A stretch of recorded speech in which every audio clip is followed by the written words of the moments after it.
Good morning, everybody. Welcome to the Let Me Bend Your Ear podcast. My name is Frank. I'm the host of the show. I'm very excited about today's episode. We're going to discuss a classic 1980s action comedy, Beverly Hills Cop from 1984, starring Eddie Murphy. But before we get into that, let me talk to you a little bit about the show. The Let Me Bend Your Ear podcast, if you have not listened before, is a movie podcast. So basically, I discuss and review movies new and old. That is the focus of this podcast, and I'm very excited about it. I'm excited that I'm about to approach the 3-year anniversary of the podcast. So I don't know what I'm going to do, a special episode or what I have planned for that, but that's coming up in the next couple of weeks. I launched this podcast. The first episode posted on June 12th of 2018. So very excited to reach the milestone of 3 years on the podcast. So that's very exciting. So the other thing I want to talk about today, I'm also on live on multiple platforms for the first time at the same time, which is great. I found a software that allows me to do that. So I am right now on Facebook Live. I am on the YouTube channel, and I am on Twitch right now. And I'm also on Twitter on my phone, but still on Twitter here. But the great thing about this is not only can I broadcast on multiple platforms, you can come in and join me on the show. So I've been trying to grow the show. That's been my focus over the last few months to increase my reach and to get more people to listen and to watch the videos.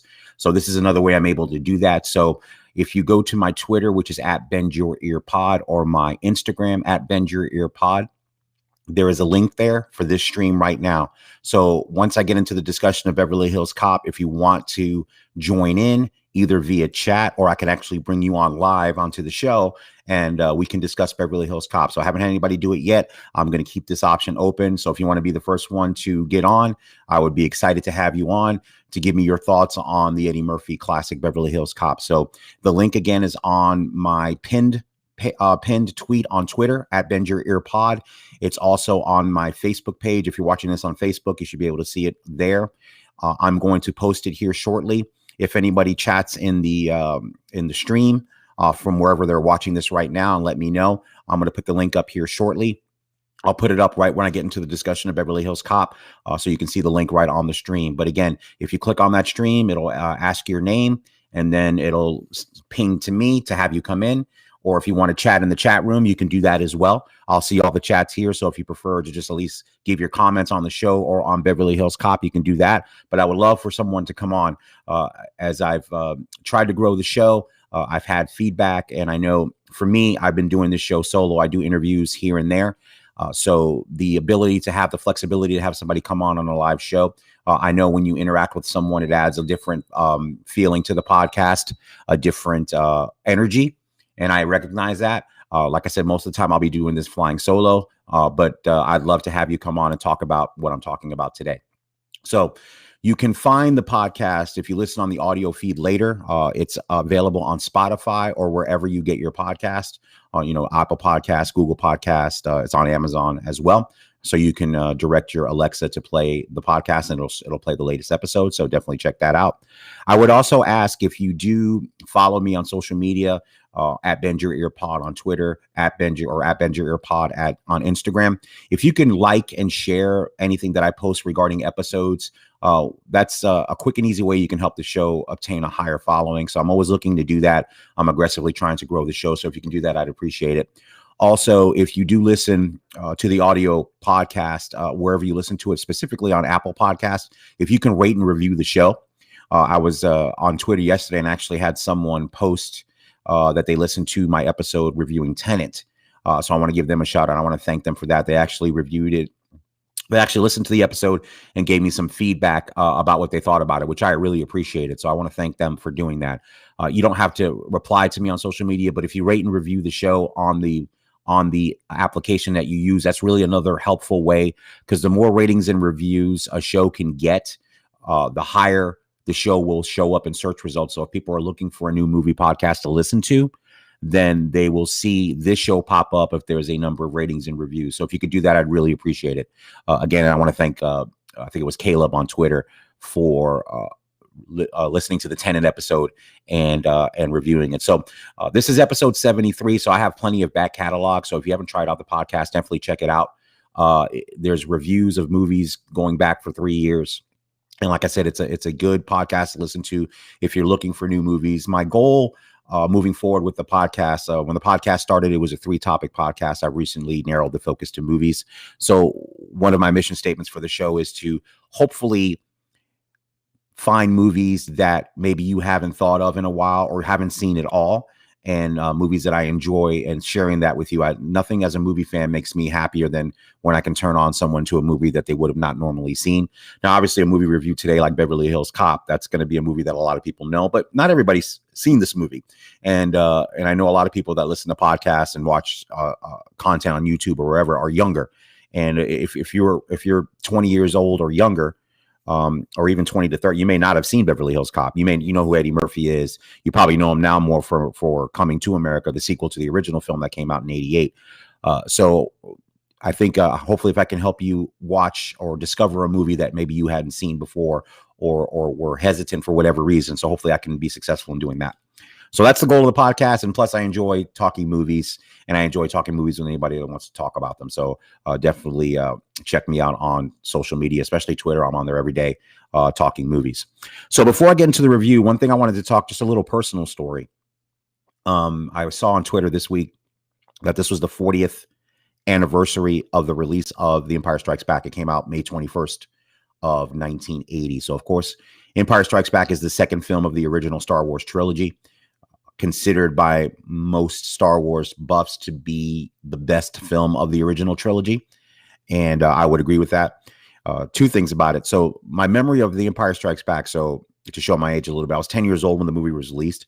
And it's a great memory because my late grandmother took my brother and myself to see the movie, because I think we begged her to go. It was a Friday. We were not in school. I believe it was May. So I think we were out of school for some reason, or school might have been over for the year. So Empire Strikes Back was opening, and I begged her. I'm like, oh, you got to take us to see it. And my grandmother really didn't go to the movies very often, but as a favor to us, she took us to see The Empire Strikes Back. And I remember waiting in the line. I remember the excitement of going to see it. This was in Tampa. So this was at a old theater called the Hillsborough Theater, Hillsborough Avenue. So those from Tampa will know what I'm talking about. It used to be a 3-screen theater. So old school theater. So again, this is 1980. I had just moved to Florida 2 years previously. So I was still pretty new in Florida, but so excited to go see the movie. And my grandmother did us that solid and took us to the movie. So that's a great memory of seeing Empire Strikes Back on the big screen when it originally came out. And then, of course, obviously, loving the movie, and having the ending that it had, one of the most shocking endings in movie history. An interesting note, it's funny how your tastes change. I actually, when I was a kid, The Empire Strikes Back was not my favorite movie. I actually liked Return of the Jedi better. And the only reason I didn't like, or that's the wrong word, the only reason I had an issue with Empire Strikes Back was because of the cliffhanger ending. It left things unresolved. So I think when I was younger, I wanted more resolution. I didn't appreciate the greatness of that movie at the time. I enjoyed it, but I thought it was kind of a bummer that it ended kind of open-ended, because the original Star Wars, of course, had a closed ending. And Return of the Jedi has a closed ending to resolve that storyline. So it's funny that for a while I didn't appreciate Empire Strikes Back for the greatness that it is. And obviously now looking back, it's definitely the best of the 3 films. All 3 films I enjoy very much, but Empire Strikes Back is definitely the best. So that's my memory of that. So any thoughts on that, let me know. And I'm going to drop the link here, and then I'll get into my talk of Beverly Hills Cop. So if you look at the screen right now, you'll see the link. This is the link you can click on. What it'll do is it'll open a browser. So you don't need to have any special software. You don't need to do anything, just basically your computer and a web browser. It'll launch that, and it'll put you right into the stream. Like I said, what it'll do is it will ask for your name, and then you click on to go onto the screen, to the stream. I will see you here, and then I will invite you in, and we can either discuss Beverly Hills Cop, or if there's something else you want to talk about, I'll freeform it for anyone that wants to come on. We'll be flexible here. But if anyone doesn't come on, like I said, I'll just move forward with my review and discussion of Beverly Hills Cop. So there is the link right there. I'm going to hide it for now so it's not showing on the screen. If you need it, just pop me up here and I'll put it back up. And again, you can find the link on my pinned tweet on Twitter, on Instagram, and it's also on my Facebook page. All right, so let's get into Beverly Hills Cop. So Beverly Hills Cop was a film that came out in 1984. starring Eddie Murphy. It also has a great supporting cast: Ronnie Cox, John Ashton, Lisa Albacker, Jonathan Banks, Stephen Burkhoff. A very good cast, and Bronson Pinchot in a memorable role. So I'll get into them in a minute. So a little history behind Beverly Hills Cop. So as most movies do, if you study movies at all, or even if you don't know much about them, movies are a collaborative and evolutionary kind of business, and how movies come to be. There's always a lot of interesting backstories to movies. And the most interesting ones that are always to me are the ones of movies that might have been. If you listen to episode 72 last week, I told the story of Midnight Run with De Niro and Charles Grodin. The interesting story to that from the Robert De Niro perspective was that Robert De Niro was looking to do a comedy after The Untouchables. So if you listen to that episode, I talk about that a little bit. And he really wanted the role in Big, which ended up going to Tom Hanks. He wanted to do the role. The studio didn't think he'd be right for it, so he ended up moving on. And so, of course, Tom Hanks gets that part and ends up getting an Oscar nomination and kind of catapults his career. And then, of course, Robert De Niro ends up doing Midnight Run, which ends up becoming one of the classic, in my opinion, the best buddy comedy ever. So had he taken the role in Big, he wouldn't have had the role in Midnight Run, because both those movies came out, I believe, the same year. So it's funny how those things happen. So with Beverly Hills Cop, it's kind of an interesting backstory as well. So the story of Beverly Hills Cop, or the genesis of that story, was kicking around in the late 70s. So producer Don Simpson, who was the partner of Jerry Bruckheimer. So Simpson Bruckheimer produced some of the mega hits of the 1980s, Top Gun, Flashdance, a ton of movies in the 80s. And Bruckheimer, of course, is still working today. Don Simpson passed away, but Bruckheimer is still, he does Pirates of the Caribbean. He's done, I think, CSI on television. So he's one of those super producers. And there was a lot of those in the 80s. Producers kind of had a big name. So like people like some Simpson and Bruckheimer, or Joel Silver, who produced a lot of action films like Die Hard. So they were very powerful in the 80s. So in the late 70s, Don Simpson had a genesis of an idea about a cop coming from out of town and showing up at Beverly Hills, and how the Beverly Hills police would react to that. So that was kind of a genesis of an idea that kicked around in the late 70s going into the early 80s. And a screenwriter, let me pull his name up, named Danilo Bach, was commissioned to write a screenplay based on that genesis of an idea. So he came up with the screenplay, and the original title was Beverly Drive. And that iteration of the screenplay was a straight up action movie. It was definitely an action movie, just a standard, cop violent action movie. So that's the way it kind of started. And the actors that they were considering when he was writing the screenplay were actors like James Caan, Al Pacino. Those are the type of actors they were looking to play the lead in the movie. So as it culminated and they got developed, and Simpson and Bruckheimer were looking to get this movie made, they actually signed Mickey Rourke, who was hot at the time, to a contract. So, and I forgot the name of it in the business, but basically they paid him $400,000 to not make another movie. So I think it's a hold deal, I believe is what it's called. So basically they give him this money that says you don't make any other movies for a certain period of time while we get the stuff together to get this movie made so you can play the lead. So he had signed the deal. He was going to do it. And unfortunately, the screenplay development took a little longer than they had anticipated, and the whole deal expired. So of course, Mickey Rourke left to go do another movie. So they needed another lead actor. So they asked Sylvester Stallone, thinking that he would turn it down. Because at that time, Daniel Petrie Jr. was brought in to punch up the original script and added some comedy elements to it, to the action. And they were moving more in that direction. Daniel Petrie's thought was to add some of the comedy in there, because like I said, it was a straight action script when he looked at it. So I think at the time they had thought about Eddie Murphy, but they asked Stallone, probably thinking he would turn it down. And to their surprise, he accepted the role. So he read the script, but he said, I need to change it. So obviously, Stallone's a screenwriter. He wrote Rocky. He's very heavily involved in the story aspects of the movies that he does. So he did a rewrite of the script and changed it to match his acting persona and the action. So basically all the comedy was out, and it was heavy action, a lot of violence, and with a climax that was very violent. So he turns in the script, the revised script, to to Paramount and Bruckheimer and Simpson. And Paramount was like, yeah, we can't make this movie, because they had the movie budgeted at about $14 million. And the budget that it would have taken to shoot Stallone's version of the movie was about 20 million. And they're like, no, we're not going over to 14 million. So we're not going to do it. So Stallone had a deal to do the movie, and he could have really made a hard time about it and collected his money for the work he had done on the screenplay and all of that stuff. But he was actually very gracious about it and bowed out of the movie. So once he bowed out, they went to Eddie Murphy, and Eddie Murphy read the script and read the funny version of the script, and was in.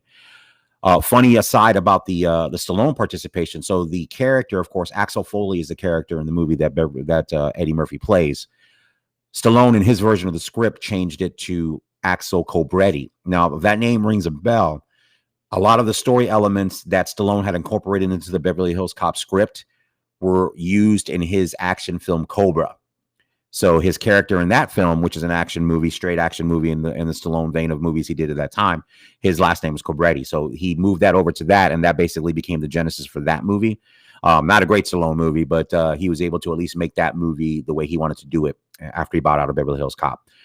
So the next task at hand, they've got Eddie Murphy, was to get the director.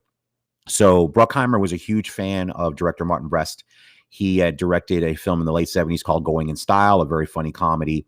They had watched a lot of his student films and were a big fan of his work. Now, obviously, if you listen to episode 72, or if you know Martin Brest's work, he's directed some very, very good films. This movie, Beverly Hills Cop, Midnight Run, which I reviewed on the last episode. He also directed Scent of a Woman with Al Pacino, which he eventually won his Oscar, which is also a very, very good film. I know that Al Pacino's performance gets made fun of a lot, the hoo-ah and all that stuff, but it's actually a really good movie with a great cast that had Chris O'Donnell and Al Pacino and Philip Seymour Hoffman. Very good cast, a very good movie. He's a great director. As I spoke about him last week, he directed the film Gigli in 2004 that had Ben Affleck and Jennifer Lopez, which was critically panned and didn't do well. And unfortunately, he hasn't directed a movie since. He's been kind of away. I don't know if he's retired. I don't know. Like I said, I don't want to use the word recluse, but he's definitely not active in the business. And I don't know if that experience with Gigli just kind of soured him on movie making, or if he just decided that he was done. But again, Bruckheimer was a big fan of his work, and they had persisted to try to get him to do the movie over a period of time as they were developing the script, because they really thought he would be a good fit to direct. And he turned him down until Bruckheimer finally had a meeting with him after they got Eddie Murphy. And literally Martin Brest confirmed that he flipped a coin, because he's like, all right, this is what I'm going to do. I'm going to flip a coin. Heads, I make the movie. Tails, I don't make the movie. So it came heads. So he literally decided to do the movie. So Martin Brest is on as director, and off they go to shoot the movie with the $14 million budget. So the plot of Beverly Hills Cop. So Eddie Murphy plays Axel Foley, cop in Detroit.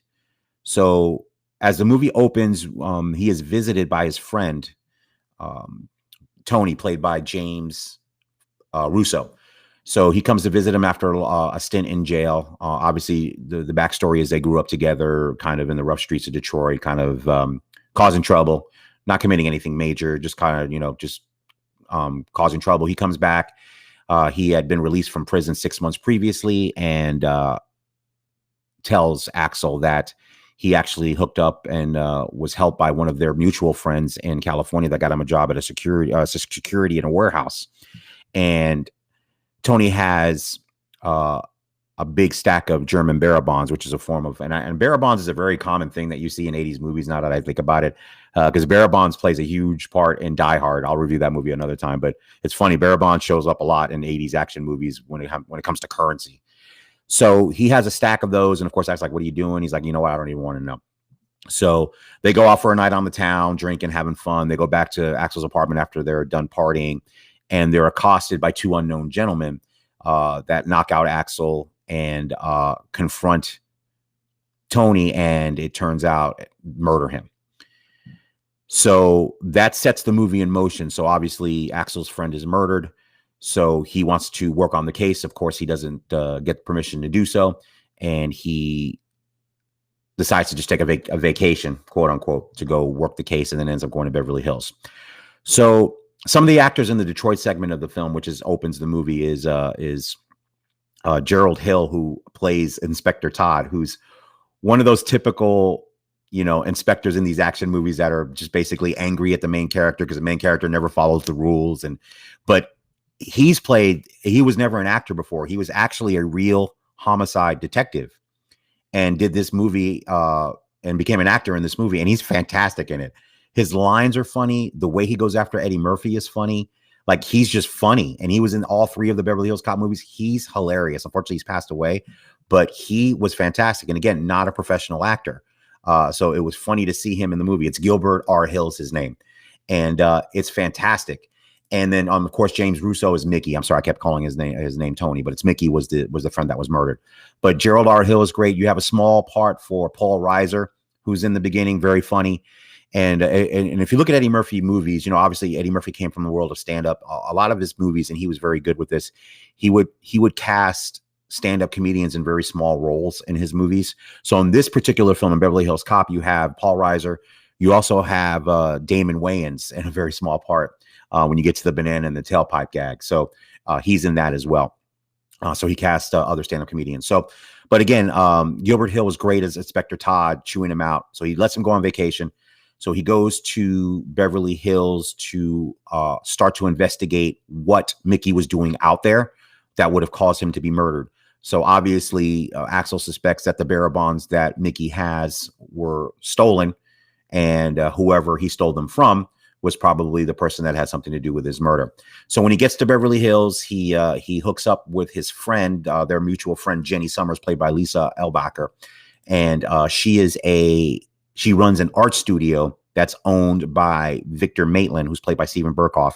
So he is an art dealer, very renowned. She's gotten a job there. She works there as well. And he goes to see her to let her know that Mickey has been murdered and that he's in town to investigate it. So as he confronts Maitland the first time, he gets, if you've seen the scene in the movie, he gets thrown out a window, and that's how he encounters the Beverly Hills Police Department. So he encounters 3 officers there specifically. So you've got Taggart, played by John Ashton. You've got Rosewood, the partner, played by Judge Reinhold of Fast Times at Ridgemont High fame. And then you have Lieutenant Bogomil, played by actor Ronnie Cox from Deliverance and actually RoboCop. So they, of course, are wary of him. They do things by the book in Beverly Hills.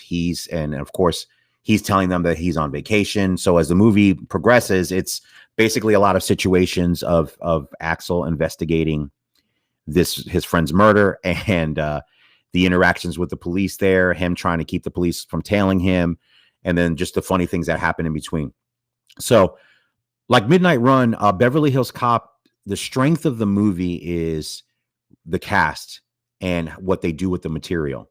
The script, I think, is nothing special. I think the script for Midnight Run is great. This script here is fine, but I think a lot of the humor and doing the research for the movie and watching documentaries on the movie, a lot of the movie sprung from improvisation from Eddie Murphy, from John Ashton, from Judge Reinhold. So the Taggart and Rosewood characters, the partners that are tasked with following Axel, they're hilarious.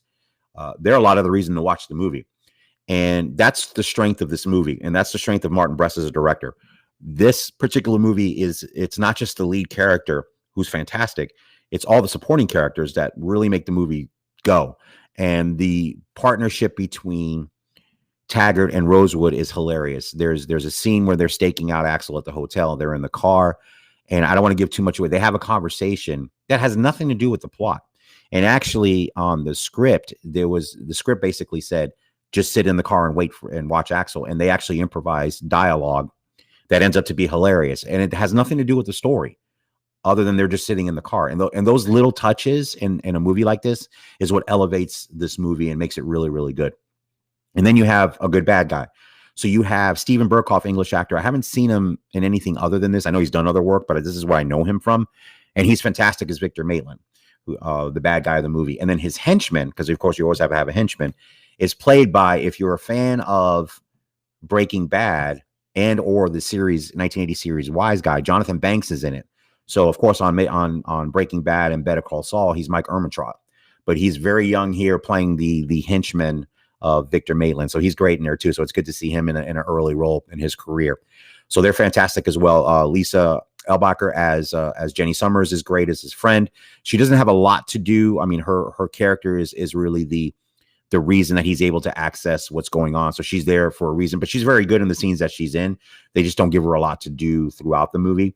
And like I said, and then you have a cameo from Bronson Pinchot, who plays Serge, I guess one of the art gallery employees. I'm not even gonna. If you've seen Beverly Hills Cop, you know the scene, and it's funny. It's like a 2-minute scene. He's in the movie twice for like a couple of minutes and just steals the 2 scenes he's in. I'm not even gonna mention it. If you've seen the movie, you know what I'm talking about. If you haven't seen the movie, watch the movie, and you'll see him just being extremely funny, and Eddie Murphy probably trying not to laugh.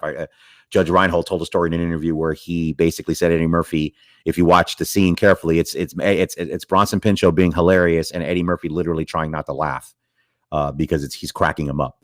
So definitely check that out. So as the plot goes along, like I said, he finds out the reason that Mickey was killed and what's going on, and then you find out in the third act there's an action-packed third act, but a lot of humor in the movie. It's fantastic. It's a great showcase for this is the movie that made Eddie Murphy a superstar. So if you know Eddie Murphy's career, he started on Saturday Night Live at age 19, became a breakout star there. Then he did the film, which is another action buddy movie, 48 Hours, directed by Walter Hill, which is another good movie. He's great in that movie, and that movie did well, and it was successful. But it was really Beverly Hills Cop that catapulted him into superstardom. Another memory of this movie I remember. So I was 14 when this movie came out. And I remember when it opened. I mean, I didn't see it till later because I wasn't allowed to watch R-rated films. But I remember when the movie opened, because me being the movie nerd that I was, I remember it opened and then it was huge. And I remember all my friends that following Monday, I never forget, it's weird, I remember this, but just talking about the movie. And 2 things happened. The movie was huge. It opened huge and everybody was like, oh, this is hilarious. Everybody was talking about the movie. And one of the other hallmarks of the Simpson Bruckheimer movies are their soundtracks. So the Flashdance soundtrack was huge, and this soundtrack was huge too. You had some huge 80s hits in it. So you had The Heat Is On by Glenn Frey, you had Neutron Dance by the Pointer Sisters, and there was a Patti LaBelle song in there as well. All hits on the charts, all top 40 hits. So the soundtrack propelled the movie, and that was one of their philosophies as well. So even if you go to Top Gun, obviously you have Danger Zone. They really, as producers, really relied on a soundtrack with really good songs to propel the movie and to sell the movie on a different medium. So again, Beverly Hills Cop is another example of that. So you get the classic 80s hits in that movie as well. But again, the direction by Martin Brest is fantastic. He's very skilled, just like he was in Midnight Run, in directing action comedy and having characters that are all well cast. The cast is great. So like I said, you have Eddie Murphy, you have Ronnie Cox, you have John Ashton, Judge Reinhold, the small role of Bronson Pinchot, Damon Wayans, Gilbert Hill, Paul Reiser. So the entire cast, whether they're given a little bit to do or a lot to do, are fantastic. And they do a great job. So that's the strength of Beverly Hills Cop. And when I rewatched it last night, it holds up really, really well. It's one of the best movies of the 80s. It does hold up really well. And if you've never seen it before, I think you'll enjoy it. If you're a fan of Eddie Murphy, you'll definitely enjoy it. Just his smart ass kind of confident cockiness is on full display here, and he does a great job. And it's an entertaining movie. It's a fun movie, and it's great to watch. So if you haven't seen it in a while, I definitely recommend it. And if you have not seen it, definitely check it out. You can probably rent it anywhere you get VOD. And of course, you can purchase the movie as well. I own it. I've owned it for a long time. I have it on DVD, so that's how long I've owned it. It's a great movie. So on my review, so I give my movies 1 to 5 Van Goghs. So I'm going to give Beverly Hills Cop 4.5 Van Goghs. So obviously, it's a movie I would see over and over again. I gave Midnight Run 5 Van Goghs last week. I think Midnight Run is a superior movie. I think it's a classic, and not that Beverly Hills Cop is not. I'm only downgrading a half star because, like I said, I've watched this movie a bunch of times. I love it.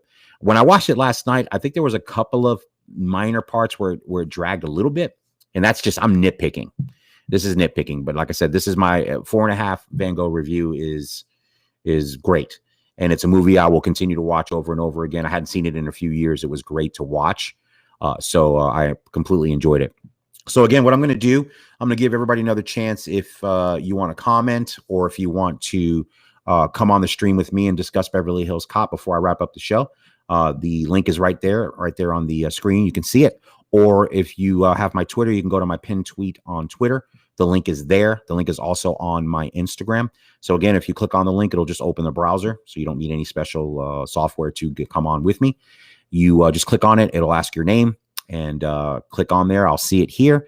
And then you'll be able to come on and discuss Beverly Hills Cop or Midnight Run or whatever you'd like to talk about. So again, I'm going to have this option open every show that I do. Like I said, I'm looking forward to the first person that wants to jump on. It'll be fun. I'll always have this option open because it's easy. And I think, like I said, it'll add another element to the show. So again, I'm giving Beverly Hills Cop 4.5 Van Goghs out of 5. Now, as far as next week's show, I don't know what I'm going to review yet. I'm trying to make a decision if I'm going to continue with my 80s movies theme. I have Planes, Trains, and Automobiles, which is the classic John Hughes comedy with John Candy and Steve Martin. That might be up next in the queue. If I don't do that, I actually also have a Criterion Blu-ray of The Seven Samurai, directed by Akira Kurosawa. So that is a longer film. If I have time to watch it, I may sit down and do that and review it for the next show. I'm definitely going to review it at some point. Kurosawa is a director that I don't, that I've only actually seen one of his films, which is Ron, which came out. That was the film he made in 1985, which is his interpretation of Shakespeare's King Lear, which is a fabulous movie. And Kurosawa, as a filmmaker, for me, is a blind spot as far as I haven't seen his catalog of films. So I'm going to rectify that mistake. And starting with The Seven Samurai, it was between that or Rashomon. And I'll get to that. And of course, there's plenty of other films, Yojimbo. There's a lot of classic movies that I need to go through. So as I continue with the podcast, as I stated, this is a movie podcast. I'm going to discuss movies new and old. I'm in the 80s right now, which for a lot of you guys is considered old movies. For me, it's not. But of course, I'm from the 80s, so they're not old to me.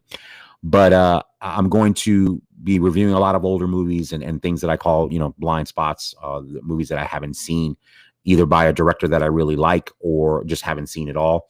So hopefully you'll join me on this journey, and hopefully I can introduce some movies to you that you would have never thought of before.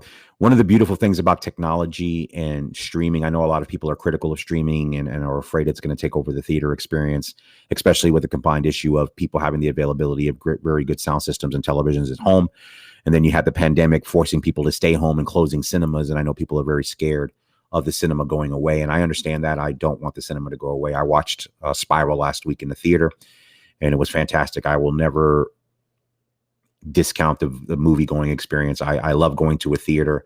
That's still my favorite way to watch a movie. It's great to watch a movie on a big screen at home with a nice sound system. Don't get me wrong. But there's going to the movies for me with my bag of popcorn and my soda is always going to be the way I enjoy movies when I can do that. And it's the way I've done it since I was a child. And it's going to the theater is really what's fundamentally been the foundation of my love for movies, is watching it in that environment in the dark with other people, eating snacks and enjoying whatever type of movie I'm going to see. So again, I hope, but the flip side of that, the advantage of streaming and the availability of movies from almost every generation is it allows people to, and this is something I wish I would have had when I was a younger person, early teens, when I was starting to become a movie buff. The accessibility of all kinds of movies now is just something that I love. It's something that literally almost any movie I can watch, I don't have to search that far to get it and watch it, which is phenomenal. And it's going to be phenomenal for this podcast because I can watch, literally hundreds and hundreds of movies and discuss and review them, and hopefully share with the audience movies that I love that maybe you haven't seen, or movies that you haven't seen in a long time that you want to revisit. So definitely that's the flip side, the great side of that. And I'm very appreciative of the fact that I can do that and watch these movies. And what I've been doing is, like I said, I don't really buy a lot of physical movies anymore. I've been concentrating on finding classic movies that I've loved or that I want to see that I know are classics and buying them on Criterion.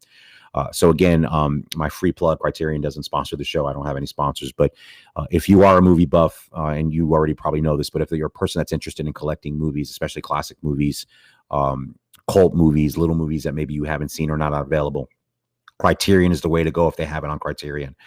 The presentation, they clean up the sound, they clean up the picture. There's great documentaries on there. There's additional footage about the movie if you want to learn about it. So definitely check out Criterion. I know they have a streaming channel as well. I don't have that, but I definitely am a big fan of Criterion and what they do. So definitely check that out. So again, the link's up here. Like I said, I'm going to be signing off here in a few minutes, but if you want to jump on or comment or what you see or on the show, let me know. If you watch this later, again, the show will be available on the audio feed. That's going to be on Spotify or wherever you get your podcasts. You can also get the audio version of this podcast on the website. The show's website is www.letmebendyourear.com. The episodes are all there. You can download them anytime you want. You can also watch, of course, on the YouTube channel, Let Me Bend Your Ear Podcasts. And then the Facebook page, if you could like that, it's Let Me Bend Your Ear. So if you can like that and subscribe to the YouTube channel, obviously, like I said, I'm interested in increasing the audience and having interaction with the audience when I do these live episodes. So again, this is Beverly Hills Cop. I gave it 4.5 Van Goghs out of 5. So before I wrap up, I want to thank everybody that's listened to the podcast. My downloads for this month have increased from the previous month, month over month. So I want to thank everybody that's tried the show out. And if you're a regular listener or watcher of the videos, I appreciate that as well. I know, like I said, I appreciate it. Like I said, I had someone review an episode and post on social media.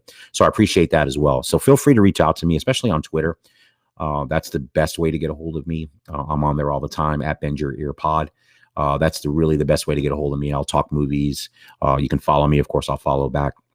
I love discussing these movies. Like I said, my discussion about Empire Strikes Back earlier in this episode was brought on by somebody posting about Empire Strikes Back on Twitter. So it jogs my memory of movie memories that I have. And hopefully I can convey those personal stories to you about what movies mean to me and my passion about movies and why I love them so much and why I continue to love them to this day. So again, if you do see my post on Facebook or on Twitter, please like and retweet them if you can, whether it's episodes or these videos. I would really appreciate that. It's a good way to help get the show a higher profile. So I really would appreciate that. And also, like I said, if you listen on the audio feed later, definitely rate and review the show and give it 5 stars if you love it. And also, if movie podcasts are not for you and you see my post or my videos, if you know someone that likes movies, either you like movies or you know someone that does. So if it's not for you, that's great, not a problem.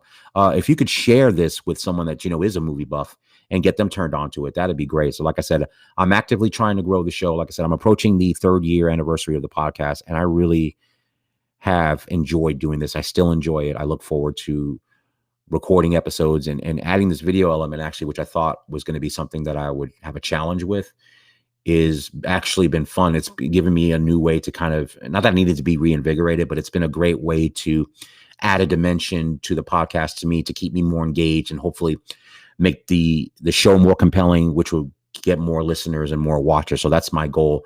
And like I said, if you have any feedback for me, let me know what you like, what you don't like, your comments about movies. I want to hear all that feedback. I want to have that interaction with the people that are listening to the show, whether it's once or regularly, especially regular listeners.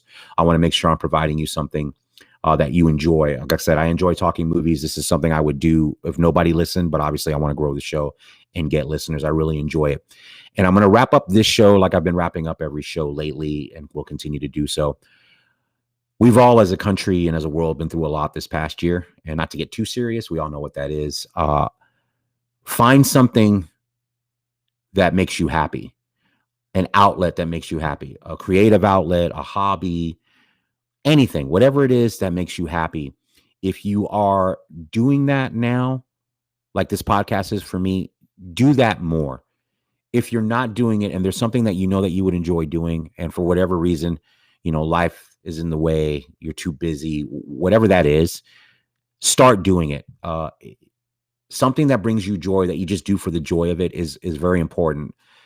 As I get older, life is too short, and not to get too philosophical here, I try to use that as actually a positive thing. I know life is short, so do the things you enjoy and really just relish in that, because it feeds your soul. It helps you balance. Like I said, it doesn't make everything better if you're having some struggles, but it's definitely something that'll help you navigate through life. So I'm going to leave on that note. Like I've been leaving on every week. So continue to do that. That's why I do this podcast. So whether 10 people listen, 100 people listen, 1,000 people listen, that's all great. And I want to get as many listeners and viewers as I can. But at the end of the day, I enjoy doing this a lot and it makes me happy. I look forward to it. And a lot of times people in life don't have things that they look forward to, which is unfortunate. So find that thing you look forward to and really do it. So again, I hope you enjoyed the show. Again, nobody came on today. No problem. I'm going to continue to have this avenue open. I know someone will step in the pool with me at some point and jump on the show with me live, and we'll discuss movies. I will be here every week doing it. So whenever you're ready, I'll be ready. So again, this is the Let Me Bend Your Ear podcast, live on Facebook, on YouTube, on Twitch, and over here on Twitter. Hey, Twitter. And I want to thank you if you're a listener. I want to thank you if you're a regular listener as well. If you've tried it out and moved on, I still thank you for that as well. I appreciate that. Like I said, I've watched my downloads go up and it's been very gratifying. So I appreciate that very much. I appreciate every single download of this show. So thank you so much. It's been wonderful. I'm going to continue to do it, and I'm going to continue to talk movies and talk movies with anyone that wants to talk about it. So again, this is the Let Me Bend Your Ear podcast. I am the host, Frank. It's been great talking to you today. I hope everybody has a fantastic weekend. And again, look out for my live videos during the week, and look out for my next episode, episode 74, which we'll be recording live again, either Saturday or Sunday of next week. Hope everybody has a great weekend. Everybody stay safe out there.